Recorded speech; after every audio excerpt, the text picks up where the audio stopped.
All right, Bill, let's go ahead. We got our guest now.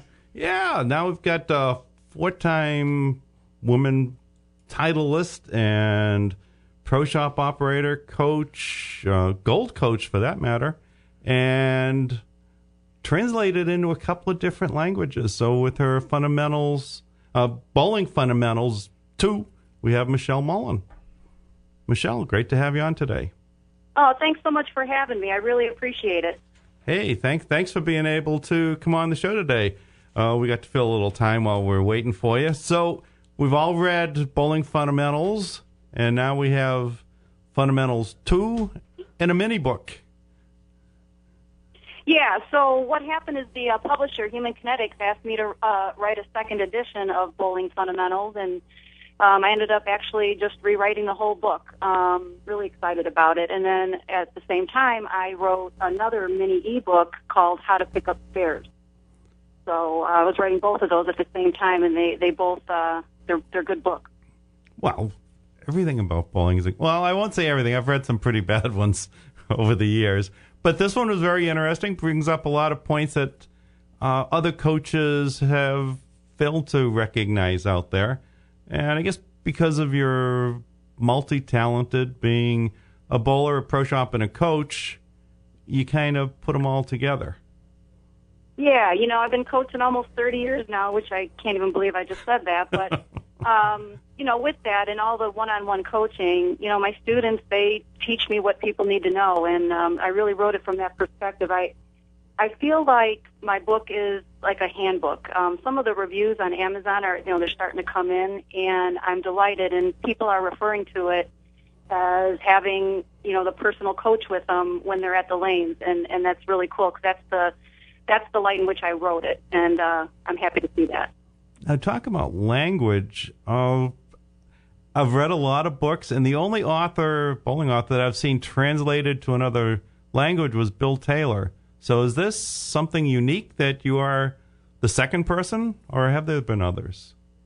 It's not common that it happens. My first book did well, and again, that's why they asked me to write another one, but it was translated with the way it was going. It was translated in Russian and Simple Chinese, which was, quite an honor for me. So, yeah, I'm thrilled by that. Yeah, I mean, that's quite an accomplishment to be that spread out, and I didn't even know you spoke Chinese. I don't speak Chinese. In fact, there's a leap of faith that it actually says what I intended it to. Yeah, well, something might get lost in the translation. So it'll be interesting when you do go to Russia or China to find out, what does it really say? Right, exactly. Somebody will have to explain it to me, but, hopefully the translation was good. So now, for people that have read Bowling Fundamentals already, second edition, definitely got to have, or was maybe just tweaks? No, it was originally meant to be tweaks, but like I said, I spent the last year and a half. I went ahead and rewrote it, and it's quite comprehensive. I think it's a must-have. It is a completely different book, and it speaks to all skill levels. I added a chapter there's a couple chapters on spare shooting, one for, traditional, one for advanced. I added a secondary. I went more in depth on basic lane play, as well as added a chapter for sport patterns and challenge patterns. I included a mental game chapter. So, and in the beginning, for people who do get my book, I really want to make sure that they read the introduction. I really am excited about sharing a lot of insights into the psychology involved when you make changes, so that as you are changing your game and improving it, you know what to expect to feel, and I kind of walk you through the process. So really excited about that. So, if I may add, I had a lady come into the store the other day, and she came in about a month ago, and she brought her sister in. She's been bowling a lot of years, but she brought her sister in, and she wanted to get her into bowling. So she hooked her up with a ball, and she got her my book. Well, she came in last week. She come running in the shop, and she said, Michelle, I got to get your book for me. And I said, well, she says, I've been reading my sister's version. She goes, I can't put it down. I just love it. And I said, well, I'm thrilled to hear that. I said, what do you like? She goes, it's just really easy to understand, and nobody's quite explained things to me this way. And I said, well, why didn't you get it for yourself when you were here the last time? She goes, well, I've been bowling a long time. I didn't think I'd need a book with fundamentals in the name.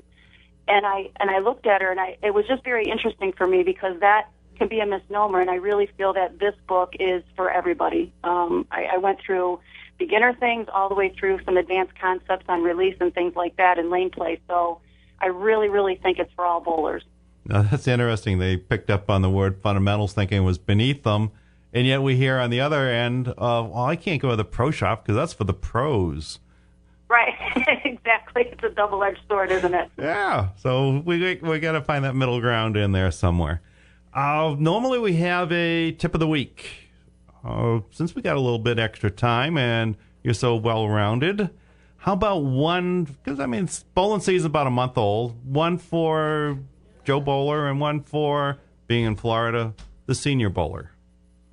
Well, I think for all bowlers, actually, we have a saying, and it is swing is king. And, so many times in lessons, it just really comes down to you've got to get your arm relaxed and you've got to create a good swing mechanic. And once you do, so many things fall into place. And so many bowlers don't achieve that because, one, they have too much of the ball weight in their swing arm. If you're right-handed, that'd be your right arm.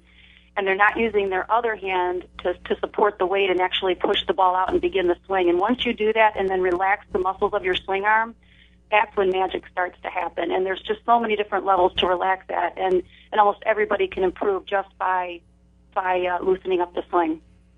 Yeah, that had been a tip given to me eons ago by a local proprietor. Then I worked with John Jowdy, and he kind of gave me the Mike Albee kind of picture over the bar, under the bar. And as long as I thought of that, I was relaxed. As soon as I didn't think about it, grab. So much of it, yeah. So much of it's just your focus, right? I mean, you think about all these different things, but if you really hone in on it and you just, focus in and loosen up your swing and pay attention to how your arm feels, it really does improve your game. And then being a product of the 60s of Rip It and Grip It, I was working with Fred Borden, and it was, Bill, you're squeezing too hard. I said, no, right. my thumb is completely relaxed, Fred. I said, your fingers. I said, yeah, well, yeah. And anymore, we just got to roll the ball, right? Yeah. I start out a lesson, and I can tell when someone's tight, and I'll say, are you squeezing that ball? And they'll say, you know what, I am. I said, I know, I can tell. So once they loosen up the grip pressure, and if the ball's fitting properly, they should be able to, provided that, and that's the other tip, that they use enough bowling tape in the thumb hole, then, yeah, that's when you're able to score. Yeah, because the only way we can tighten our grip, it's like making a fist, is the arm tightens up. And absolutely. That's your arm swing.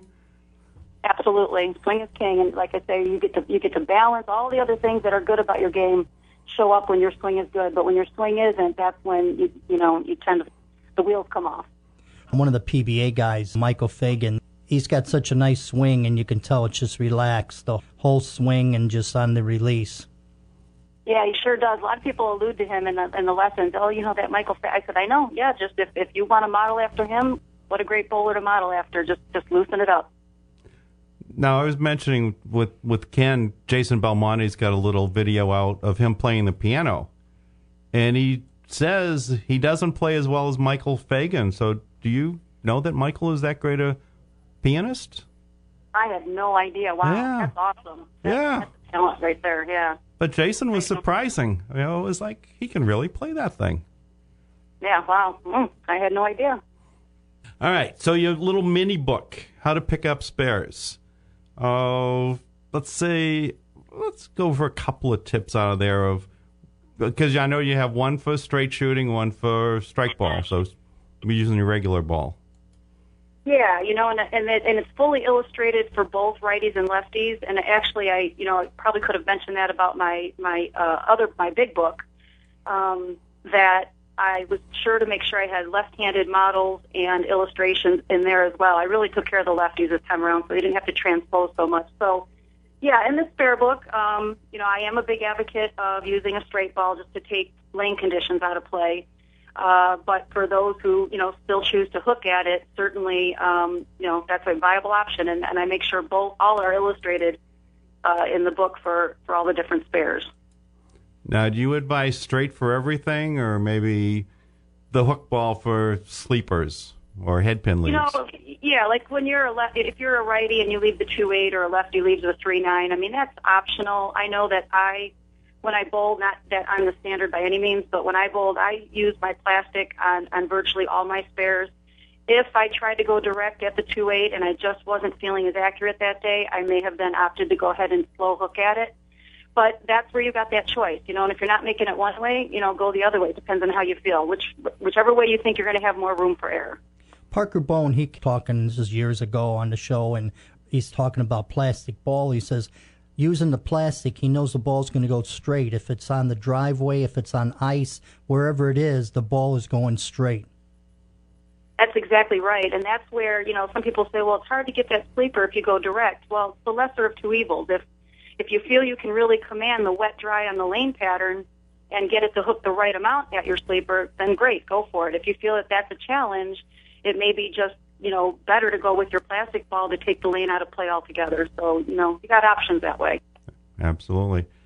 Now, getting away, but not completely away from bowling, is you have a little fundraiser, Bowling for Animal Rescue, and just had one in August. So tell us about it. Oh, thank you so much. Alita and I both are very, very passionate about helping animals in need, and we kind of use our platform to be able to run this major event called Bowl for Animal Rescue. We actually had a dedicated website last year, so we had a 3-month pledge drive that began in May at bowl4animalrescue.org, and we had it up for 3 months, 4 months, and at the end of the event, the actual bowling event was in August, and our goal, we fell just shy of our goal, which was $50,000. We raised over $47,000, and 100% of what we raised goes to help animals in need. So we're just thrilled with that. The first year we did it, we raised $6,500, and 9 years later, we've raised almost $50,000. So in one event. So right now, we're just shy of $200,000 that we raised to help animals in need. Now, some celebrities kind of pay the lip service and just kind of throw a few bucks. But you actually, part of your proceeds from your book goes to this as well. Yeah, I will do different, promotions in which, maybe at a signing or things like that, that I will give a portion of my proceeds to the cause. And, the animals out there, they need our help. And it's just real important that we think about making sure that we adopt and don't shop for animals and take care of the ones that are in the shelter. So I can't stress that enough. And we now have a team of volunteers that meet throughout the entire year. We've already had our first meeting for next year's event, and I can't thank them enough. They are what makes our event so great. So, yeah, we lost our 2 17-year-old dogs last year, and we got a rescue dog this year. This dog needs Prozac. I mean, 2 years old. We named him Tanner. He was named Julius. I'm not going to have a dog named Julius. So he's tan, so we call him Tanner. And he makes these leaping flies from the floor. That's a Tanner bomb right there. And oh, that's awesome. What is he? We don't know. They say partly Pekingese, but he's just kind of a mongrel thing that it's like I see a lot of different dogs. That looks like him, but he's unique. He's a perfect mutt, right? Absolutely. What is it, a Tanner bomb? Tanner bomb, Tanne. So come Christmas, we'll be Tanner bomb. I love it. Well, Michelle, listen, we appreciate you coming on. How about a website or phone number? That'd be great. You can get my book on my website. I'll sign it and send it out to you at yourbowlingcoach.com. It also is available at iTunes, at Human Kinetics, Amazon. The reviews are in at Amazon, Barnes & Noble. You can get it as an ebook, or you can call me at the Pro Shop. My number's 248-615-9060.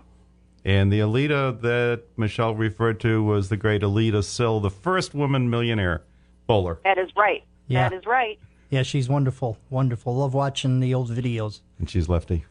Yeah, well, Yep. I'm not going to say anything about that, Bill. I mean, got to have a handicap, I guess. Yeah. Of course. Thanks, Michelle. You have a great day. So much, guys, for having me on. I appreciate it. Okay, bye-bye now.